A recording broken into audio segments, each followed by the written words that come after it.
It seems to me that Mark Golding, the Mark Golding-led People's National Party, would like to have its cake and eat it too.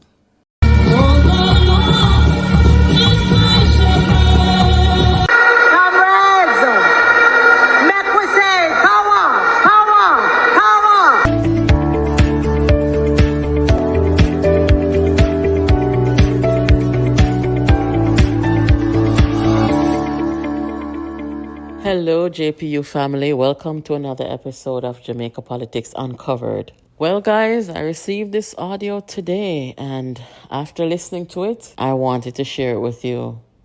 The audio is an opinion piece from a gentleman over at Nationwide. Have a listen. Would like to have its cake and eat it too. What do I mean by that? They would have the Jamaican people believe the current efforts of the Holness government to ease the burdens of the cost of living crisis are at once insufficient and also too late. And by itself, that may well have been enough as a political strategy, cynical though it is.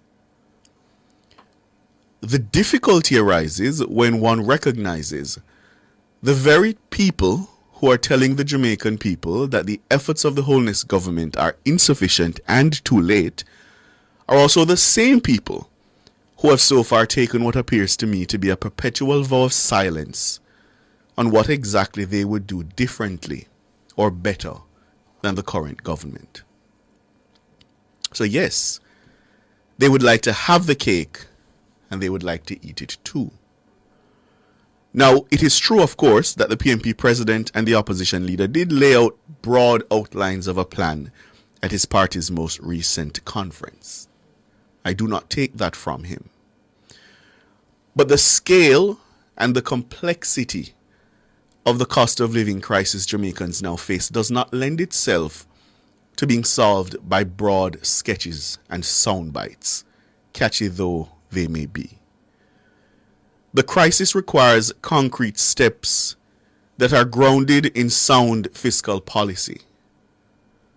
And this is where leadership and ideation wins the day. So take, for instance, the recently announced planned reduction in GCT on electricity. That is a tangible step. And whether one thinks it inadequate is a genuine matter that can be debated. It's a genuine policy debate that can be had. And we should have it as a country. But what cannot be countenanced and should not be countenanced is a debate where one side refuses to show its hand and believes it can win an election through a strategy of smoke and mirrors. And then there's a $20,000 cash give back. Here's the PNP's spokesperson on social transformation, Patricia Duncan Sutherland, raising an alarm without an alternative. Originally, this $20,000, which is funded by borrowing against our future earnings for the next 12 years from the Airport Authority, was supposed to be an incentive for revenue generation. So it was supposed to be a tax credit to incentivize people to file their tax returns. And they didn't meet that target. Now they want to just give $20,000 to anybody 18 and over. And they have not identified a specific criteria. This smacks of a vote buying kind of scheme. So instead of us being able to address real needs of people, we're just trying to find a way to get re-elected using the government's money, and money that we don't have, money that we are actually borrowing from future earnings. Listen to her carefully. She says, instead of seeking to address, quote, the real needs of people, the government has launched a policy that smacks of vote buying. The obvious question is, what are those real needs, Mrs. Duncan Sutherland? How do you propose to address them in a different way? And let's say we take you at your very best, your absolute best, as the debaters would say, and this is indeed a vote-buying scheme. How would you ensure it is not?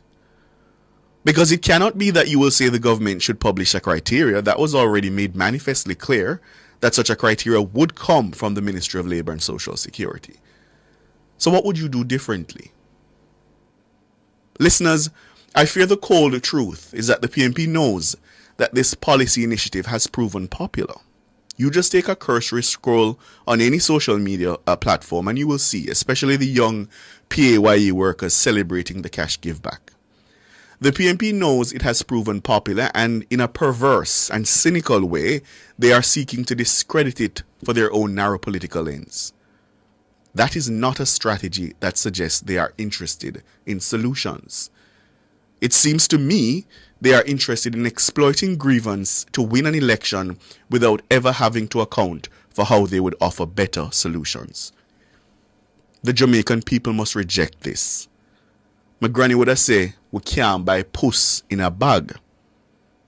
Now, none of that is to say the government must not be held to account for transparent and diligent spending as an election looms. So guys, that was a pretty interesting assessment.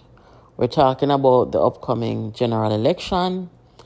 And of course, everything is at stake right now for both sides. It is true that while the PNP criticizes this government, they have not really made any substantial argument as to what should be done there instead of that, and so on. And it gets a little more interesting when you talk to PNP people. They will say, we're not going to tell you, we're not going to tell you what we think or what ideas we have, because you're going to steal our idea. And people don't go to the electorate that way.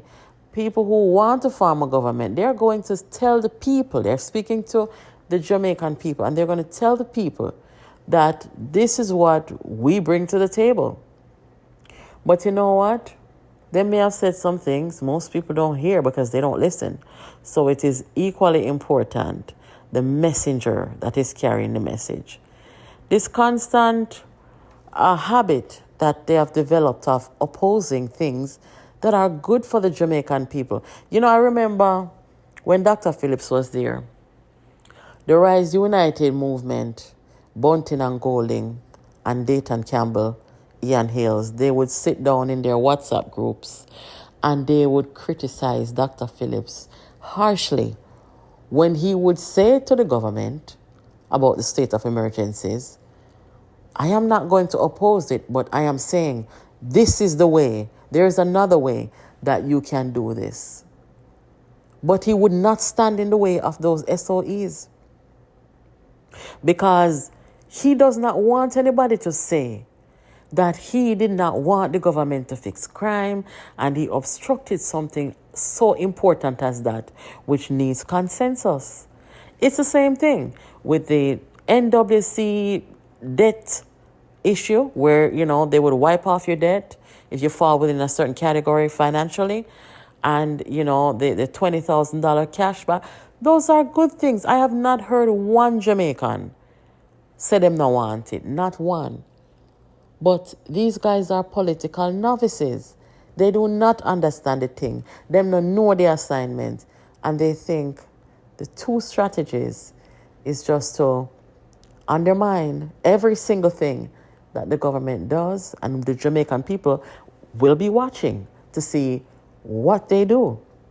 So when the Jamaican people look upon them and try to say, you know, the $20,000, you know, good, or, you know, the NWC thing, that not good need, the Jamaican people are going to say to themselves, say, then wait, are they about us, or are they about just tearing down the government?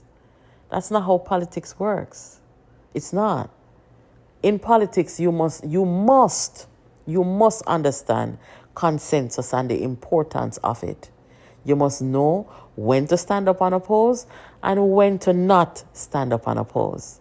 These guys oppose every single thing, even the things that are good for the Jamaican people. The only thing I don't see them oppose, in fairness, is the social housing program. Because they, in their constituencies, I think it was 5 homes or 5 families that they were to identify, you know, and they would get homes. You don't see them opposing those things, but everything else they oppose. Shantae McNeil reports.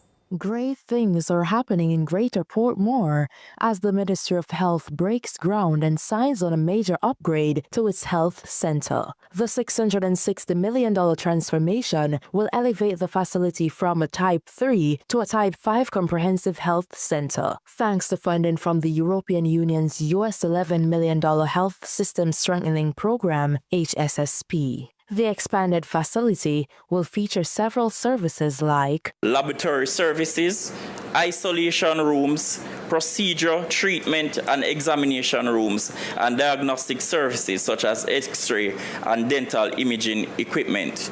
I must state, based on our stakeholders' consultation, one of our greatest requests from the stakeholders, from community, is that Portmore does not have a laboratory services offered at this facility. So in our design, we ensure that we are actually including this. The new 1,259 square meter building, expected to be completed by early 2026, will also house improved administrative areas, including offices, training rooms, a conference room, staff lounge, nurses station, and lunch areas. Health Minister Dr. Christopher Tufton shared that even more improvements can be expected for other parishes in the coming months. Hoping with our collaborators to announce major expansions in the parish of St. Anne, both health center and hospital, major expansion in the parish of Clarendon, both health center and hospital, and I don't need to tell you what is going on at Cornwall with Western Child and Cornwall Regional Day. He's encouraging students to pursue health-related careers, noting that the ministry will be issuing scholarships in related fields at the University of the West Indies upcoming Career Expo next month. The minister notes in his mission to improve the health system, the recipients will also be bonded for a period of time. It's not just about the doctor and the nurse.